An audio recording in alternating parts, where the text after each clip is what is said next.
Hello students, today we'll be continuing chapter 1 SS standard 9. Okay तो आज अपन पढ़ने वाले हैं, अपन ने लास्ट लेक्चर में सब्सिडियरी अलायंस सिस्टम के बारे में पढ़ा था। अपन ने पढ़ा था लॉर्ड वेलेस्ली ने जॉन शॉर्ट की मिस्टेक्स को कॉम्पेंसेट करने के लिए जो वेलेस्ली थे उन्होंने सब्सिडियरी अलायंस सिस्टम इंट्रोड्यूस करा। अब कौन अपन ने सब्सिडियरी अलायंस सिस्टम की जो टर्म्स एंड कंडीशन थे वो ऑलरेडी स्टडी कर चुके हैं। अब अपन ये पढ़ने वाले कि सब्सिडियरी अलायंस सिस्टम कौन कौन से स्टेट्स ने एक्सेप्ट किया था, कौन कौन से स्टेट्स थे जिन्होंने सब्सिडियरी अलायंस सिस्टम के लिए हाँ बोल दिया था और सब्सिडियरी अलायंस सिस्टम फॉलो किया था या एक्सेप्ट किया था।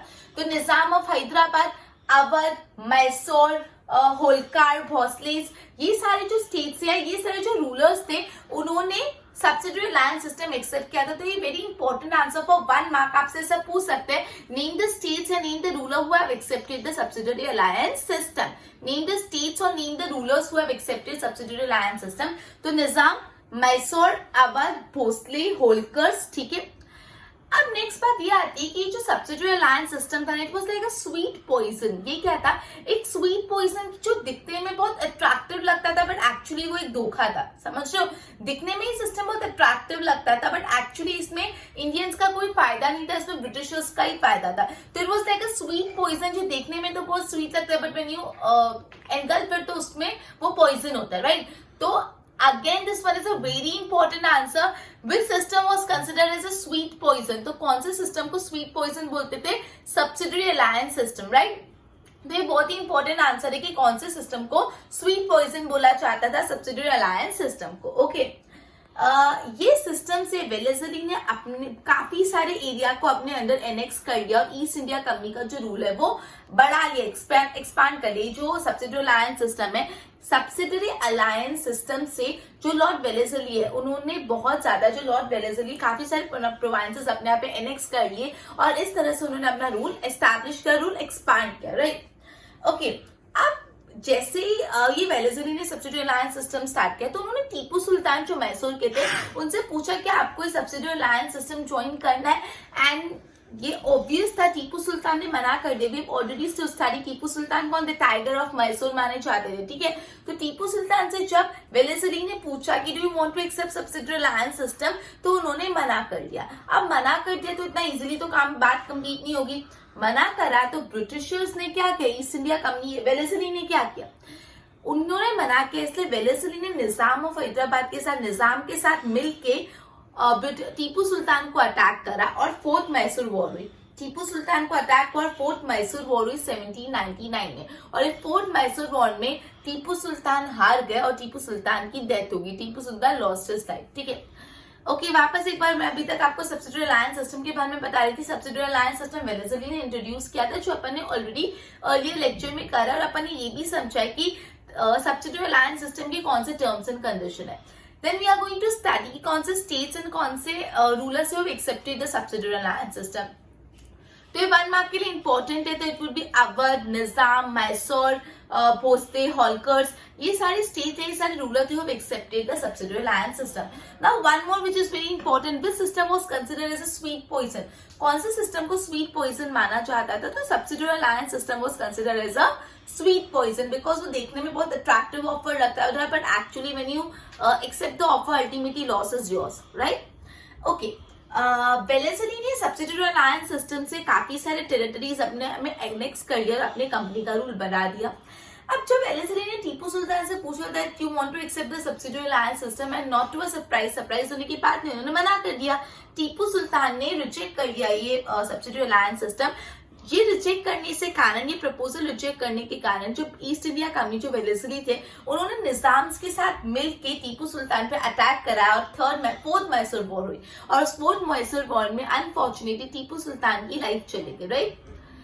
अब वेलेस्ली के बाद कौन से गवर्नर जनरल है? वेलेस्ली के बाद वॉरेन हेस्टिंग्स जो गवर्नर जनरल के पोजीशन पे है, ठीक है। जैसे ही वॉरेन हेस्टिंग्स गवर्नर जनरल की पोजीशन पे he waged a war with Nepal, Nepal के साथ उन्होंने जंग डिक्लेयर कर दी और जो गुरखास थे उन लोग को भी अपना आर्मी ज्वाइन करवा दिया।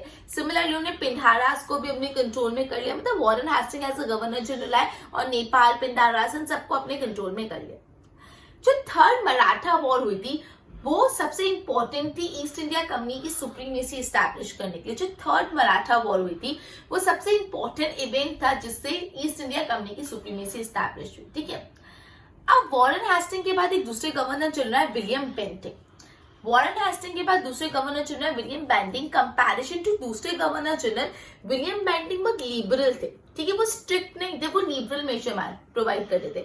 वो मानते थे कि ये जो भी अलग अलग स्टेट्स है उनमें बहुत डिससैटिस्फेक्शन है जो स्टेट्स है, बिकॉज उनको ब्रिटिशर की इंपेरियलिस्टिक पॉलिसीज अच्छी नहीं लगती, और ये सब से अगर हम लोग रूल करेंगे और हमारे स्टेट्स ही सेटिस्फाई नहीं होंगे तो यूनिटी नहीं आने वाली, वो ये चीज मानते थे। और इसलिए वो हमेशा अपने डीड्स में कैसे होते थे, लिबरल। तो ये अगेन वेरी इंपॉर्टेंट आंसर है कि कौन से गवर्नर जनरल को सबसे लिबरल गवर्नर जनरल माना जाता है, तो विलियम बेंटिंग। अगेन क्लियर, कौन से गवर्नर जनरल को सबसे लिबरल गवर्नर जनरल माना जाता है, विलियम बेंटिंग।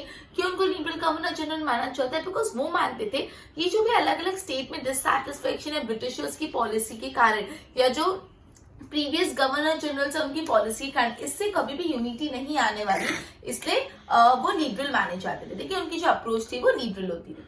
तो आपको अपन ने ये पढ़ा कि वेलेस्ली के बाद वॉरेन हेस्टिंग आया। वॉरेन हेस्टिंग ने नेपाल पे वॉर वेज की और गुरकास को अपनी आर्मी में ज्वाइन करा। पिंडारास आए, थर मराठा वॉर से सुप्रीमेसी एस्टैब्लिश हुई कंपनी की। फिर अपन ने पढ़ा दूसरे गवर्नर जनरल के कंपैरिजन में जो विलियम बेंटिंग थे वो एक लिबरल गवर्नर जनरल माने जाते थे, राइट। ओके, ये सब अपन ने पढ़ा। अब देखो ऐसे पूछ सकते थे कौन से governor general is considered as liberal governor general, तो yes William Bentinck. Which governor general introduce subsidiary alliance system, Lord Wellesley.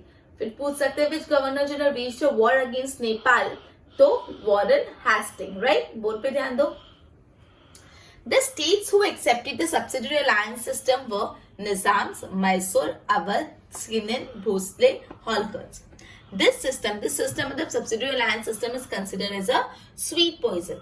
By this system, Wellesley annexed many provinces and expanded the rule of the East India Company. Wellesley asked the Tipu Sultan to accept the subsidiary alliance system, which he refused. Wellesley ने टीपू सुल्तान को बोला कि आप join करो, लेकिन उन्होंने मना कर लिया। For declining the subsidiary alliance system, company with support of Nizam के सपोर्ट में अटैक द मैसूर को अटैक किया 1799 में। During this fourth Mysore war Tipu Sultan की लाइफ चली गई, lost his life. After Wellesley Warren Hasting came as a governor general, he waged a war with the Nepal and made Gurkhas to join the army. Pindharas ने भी इन्होंने अपने कंट्रोल में करा। जो थर्ड मराठा वॉर है वो बहुत इंपॉर्टेंट है to establish supremacy of company. In comparison to other governor general, William Bentinck is considered to be a liberal governor general. Why? He believed that dissatisfaction in different states due to the imperialistic policy of previous governor general could not bring unity. So he was a liberal governor general. Okay, we'll be discussing further. फिर आप इसकी notes बना दो।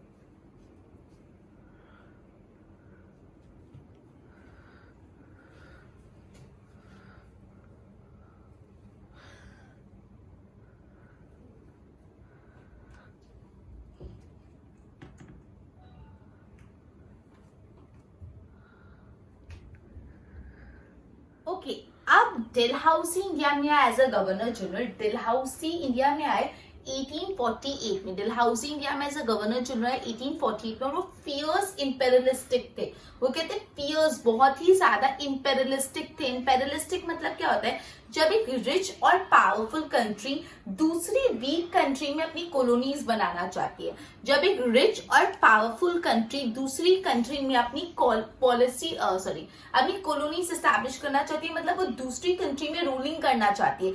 एक rich powerful country जब दूसरी country में अपनी कॉलोनी बना के रूल करना चाहती है, इसको बोलते हैं इंपेरियलिस्टिक। तो डलहौसी बहुत फियर्स इंपेरियलिस्टिक था। उसको any how east India company का रूल चाहिए था इंडिया में। ईस्ट इंडिया कंपनी का रूल एक्सपांड करने के लिए उन्होंने एनेक्सेशन की पॉलिसी अडॉप्ट की। अब एनेक्सेशन की उनकी जो पॉलिसी है वो बहुत इंपॉर्टेंट है समझना। वापस अपने पर डलहौसी इंडिया में आए थे 1498 में एज अ गवर्नर जनरल। 1848 में आए थे वो एज अ गवर्नर जनरल। अभी डलहौसी थे, ही वाज फियर्स इंपेरियलिस्टिक। वो बहुत ज्यादा इंपेरियलिस्टिक थे। इंपेरियलिस्टिक मतलब उनको ईस्ट इंडिया कंपनी का रूल इंडिया में एनी हाउ एस्टैब्लिश करना था।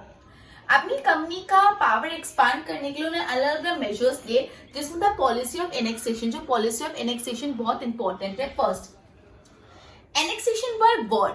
एक जो मेथड था वो दूसरे रीजन्स को, दूसरे स्टेट को अपने में एनेक्स कर देते, वो थे एनेक्सेशन बाय वॉर, लड़के वॉर करके, मतलब वॉर करते थे और खुद जीत जाते थे और वो रीजन को अपने में ले लेते थे। तो ऐसे कौन से स्टेट से, ऐसे कौन से रीजन थे जो वॉर से एनेक्स हुए? तो वो थे पंजाब और पेगू। पेगू बर्मा के लोअर पोर्शन में आते, राइट। तो उनका पहला एनेक्सेशन होता था या पहला मीन्स ऑफ एनेक्सेशन था बाय वॉर। अब पूछे कौन से स्टेट्स या कौन से रीजन बाय वॉर से एनेक्स हुए? तो पंजाब और Pegu, right.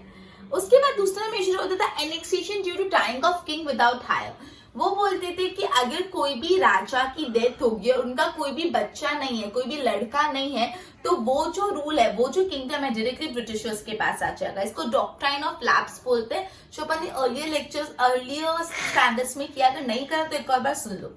Doctrine of lapse बोलता है कि अगर कोई भी किंग की डेथ हो गया, उनका कोई लीगल हायर नहीं है, मतलब कोई लड़का नहीं है, उनका कोई सन नहीं है रूल करने के लिए, तो वो पूरा का पूरा किंगडम ऑटोमेटिकली चले जाएगा ईस्ट इंडिया कंपनी, ब्रिटिशर्स के पास। तो ये था annexation due to the dying of king without heir, मतलब राजा अगर बिना सन के मर जाते थे तो वो पूरा का पूरा kingdom Britishers east India company के पास चले जाता था। ऐसे कौन कौन से जगह थे जहां पे इस तरीके से एनेक्सेशन किया? तो सतारा, जयपुर, संबलपुर, उदयपुर, झांसी, भगत, नागपुर, इन सब जगह एनेक्सेशन हुआ ऑन प्रिटेक्स्ट कि भाई उनके राजा मर गए थे and they don't have a legal higher, मतलब उनका कोई सन नहीं था जो रूल कर सकता था। फिर दूसरा जरिया था annexation by annexation on pretext of mismanagement. Annexation on pretext of mismanagement बोलते थे कि आपके यहाँ का मैनेजमेंट अच्छा नहीं है, आप प्रॉपर्ली अपने स्टेट को मैनेज ही नहीं करे, इस तरह से स्टेट को मैनेज करोगे तो प्रजा को कोई भी बेनिफिट मिलने ही नहीं वाला, इस पर आप हमको मैनेज करने दो। ऐसा बोल के होता था अवध में, मतलब ऐसा बोल के अवध में हुआ था annexation on pretext of mismanagement. Annexation on pretext of debt collection, कि भाई हमने आपको कुछ लोन वोन दिया है, अब आप चुका नहीं पा रहे, तो इस चक्कर में आपका पूरा का पूरा किंगडम हमारे हाथ में आ जाएगा। डेट कलेक्शन, ठीक है, डेट कलेक्शन ऐसा निजाम के प्रोविंसेस में हुआ था। Annexation to end once rule, annexation to end one namesake rule. अगर कोई नाम के लिए यूज कर रूल कर, नेमसेक बोलते हैं, नेमसेक सिर्फ ऐसे नाम के लिए रूलिंग कर, ऐसे प्रॉपर तो उनकी रूलिंग कोई है। नेमसेक रूल वैसा कहाँ पे होता है? कर्नाटका और थांजौर। तो बेसिकली ये जो डेलहाउसी पॉलिसी ऑफ एनेक्सेशन था, अलग अलग जरिए से वो लोग दूसरे स्टेट को एनेक्स करते थे।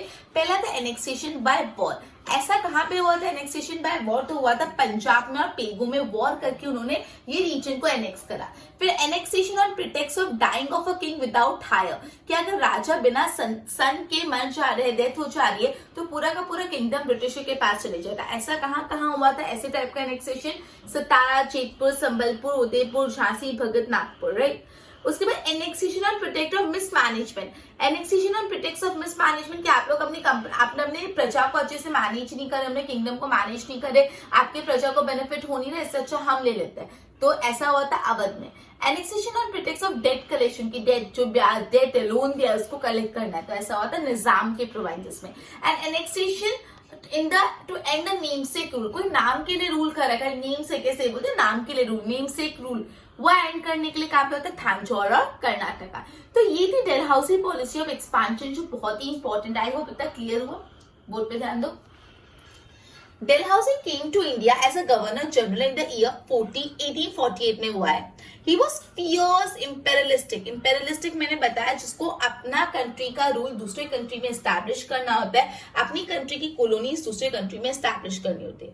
Dalhousie adopted the policy of annexation for expansion of company। Dalhousie ने कौन सी पॉलिसी अडॉप्ट की? Policy of annexation. अब Dalhousie पॉलिसी ऑफ एनेक्सेशन क्या था? Annexation by way of war, war के थ्रू एनेक्सेशन। पंजाब और पेगू, ठीक है, लोअर बर्मा उधर। Annexation due to dying of king without heir. Annexation due to dying of king without heir, की heir के बिना किंग की डेथ हो गई तो हमारे पास आ जाएगा सतारा, जयपुर, संबलपुर, उदयपुर, झांसी, भगत और Nagpur. Annexation on pretext of mismanagement. Annexation on pretext of mismanagement कि भाई मैनेजमेंट अच्छा नहीं है इसलिए एनेक्स करे, तो Awadh. Annexation on pretext of debt collection, ऐसा कहाँ पे था? निजाम के provinces. Annexation to end the namesake rule, Karnataka और थांजौर। ओके, तो ये था पॉलिसी ऑफ एक्सपांशन, इसकी नोट्स बनाओ।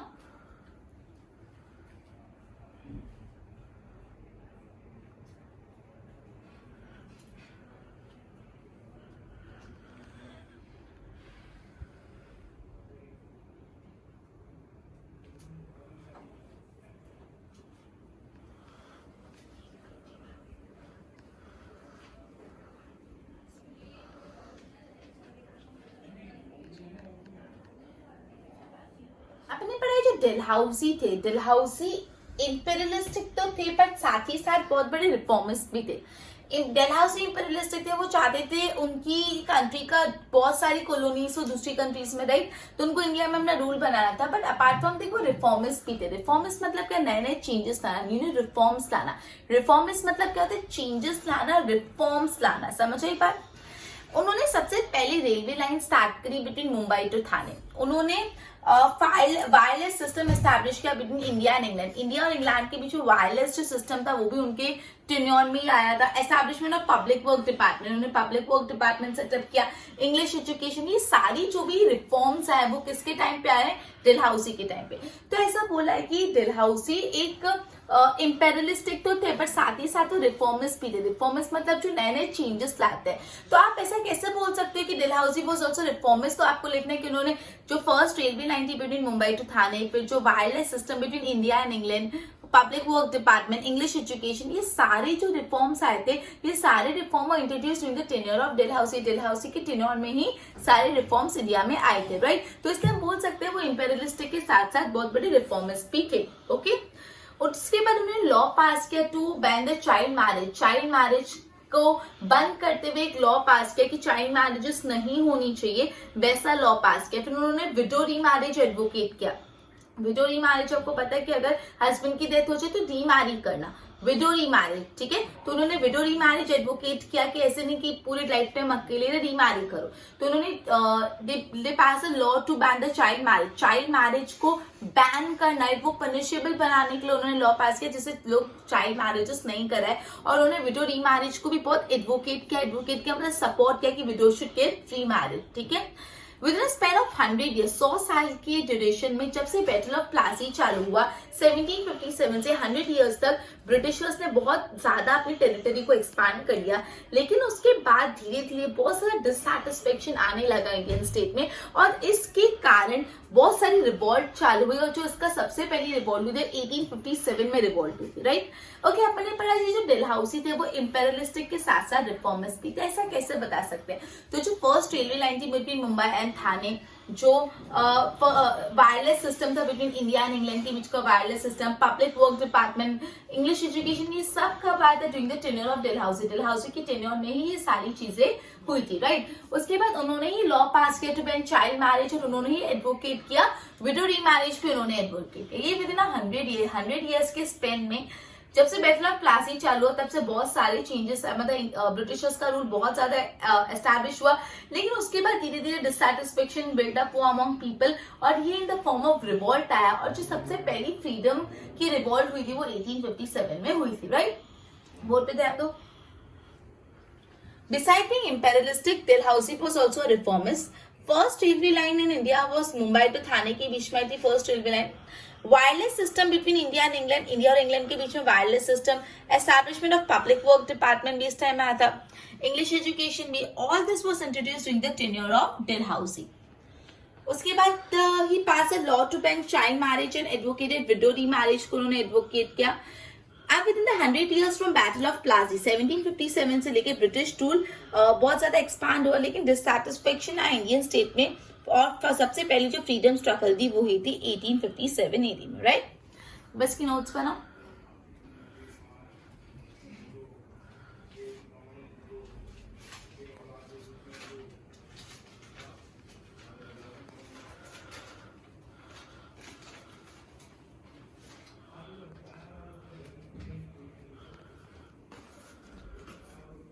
ओके, अपन ने जितना भी पढ़ा उसको सम अप कर लेते हैं एक बार। अपन ने ये पढ़ा सबसे पहले कि कौन कौन से स्टेट ने सब्सिडियरी अलायंस सिस्टम एक्सेप्ट किया था। तो वो थे अवध, मैसूर, होलकर्स एटसेट्रा, ठीक है। अब बोला गया था ये जो सब्सिडियरी अलायंस सिस्टम था वो स्वीट पॉइजन था, कि देखने में तो बहुत अट्रैक्टिव ऑफर लगता था but actually it was not so, right. उसके बाद इस मेथड से सब्सिडियरी अलायंस सिस्टम से जो कंपनी ने बहुत सारे स्टेट्स को एनेक्स किया। फिर यह है कि जो वेलेस्ली था उन्होंने टीपू सुल्तान से पूछा थे वांट टू कि आप सब्सिडियरी अलायंस सिस्टम एक्सेप्ट करोगे, उन्होंने मना कर दिया। और उस रीजन के कारण निजाम के साथ मिलके वेलेस्ली ने टीपू सुल्तान पे वॉर डिक्लेयर कर दिया। और उस वॉर में जो फोर्ट मैसूर वॉर थी उसमें Tipu Sultan has to lose his life, Tipu Sultan की डेथ भी हो गई थी उस टाइम में, ठीक है। ओके, उसके बाद वेलेस्ली के बाद वॉरेन हेस्टिंग ऐसा गवर्नर जनरल आए, ठीक है। वॉरेन हेस्टिंग जैसे गवर्नर जनरल उन्होंने नेपाल पे वॉर कर दी और नेपाल पे वॉर करके जो गुरकास थे उनको अपने में ज्वाइन कर लिया, देन पिंधारास को अपने कंट्रोल में करा। फिर जो थर्ड मराठा वॉर थी वो वॉर ने प्रूव किया था supremacy of east India company. दूसरे गवर्नर जनरल के कंपैरिजन में जो विलियम बेंटिंग थे ना, वो कंपैरेटिवली लिबरल गवर्नर जनरल थे। वो मानते थे जो भी स्टेट्स में डिससैटिस्फैक्शन है दूसरे गवर्नर जनरल्स के कारण, उससे कभी भी यूनिटी आएगी नहीं, इसलिए वो हमेशा लिबरल अप्रोच अडॉप्ट करते थे, ठीक है। अब विलियम बेंटिंग के बाद डलहौजी इंडिया में है। डलहौजी इंडिया में है वो एक फियर्स इंपेरियलिस्टिक थे। इंपेरियलिस्टिक मैंने आपको ऑलरेडी समझाया, जिनको अपनी कंट्री की कॉलोनीज दूसरी स्टेट में एनी हाउ एस्टैब्लिश करनी होती है, ठीक है। डलहौजी ने पॉलिसी अडॉप्ट की थी, पॉलिसी ऑफ एनेक्सेशन की पॉलिसी अडॉप्ट की थी। उसमें अलग अलग जरियों से डलहौजी ने एनेक्सेशन स्टार्ट किया। सबसे पहले था एनेक्सेशन बाय वॉर, जिसमें आ जाते थे पंजाब और पेगू। फिर annexation dying of king without heir, जब हायर के बिना किंग डाई कर जाता है तो इसमें बहुत सारे नाम थे, सतारा, जेतपुर, उदयपुर, झांसी, नागपुर। फिर annexation on pretext of mismanagement, कि भी आप अच्छे से मैनेज नहीं करो इसलिए हम एनेक्स करें। अब फिर annexation on pretext of debt collection, और लास्ट में था annexation to end the namesake rule. इन सब सोर्सेस से, इन सब बातों से उन्होंने एनेक्सेशन किया, ठीक है, राइट। तो ये इंपॉर्टेंट है बहुत आंसर। उसके बाद बड़ा अपने जो डलहौजी थे वो इंपेरियलिस्टिक तो थे, बट इंपेरियलिस्टिक होने के साथ साथ डलहौजी रिफॉर्मिस्ट भी थे। जैसे उन्होंने फर्स्ट रेलवे लाइन स्टार्ट की between Mumbai and Thane, English education चालू किया उन्होंने, पब्लिक वर्क डिपार्टमेंट सेटअप किया, वायरलेस सिस्टम इंट्रोड्यूस किया इंडिया और इंग्लैंड के बीच में। ये सारे जो चीजें हैं वो डलहौजी के टाइम में थी। उन्होंने लॉ भी पास किया to ban child marriage, and he also advocated, वो विडो रीमैरिज को भी एडवोकेट करते थे। तब जो 100 इयर्स का स्पेन था, जब से बैटल ऑफ प्लासी चालू हुआ, तब से ब्रिटिशर्स ने अपना रूल एक्सपांड किया, लेकिन उसके बाद लोगों के में डिससैटिस्फैक्शन आ गया, डिससैटिस्फैक्शन रिवॉल्ट के रूप में बाहर आया। जो सबसे पहला फ्रीडम स्ट्रगल हुआ था वो 1857 में हुआ था, राइट। एक बार इसके नोट्स बना लो। अपना आज का सेशन इधर ही कंप्लीट होता है। Goodbye everyone.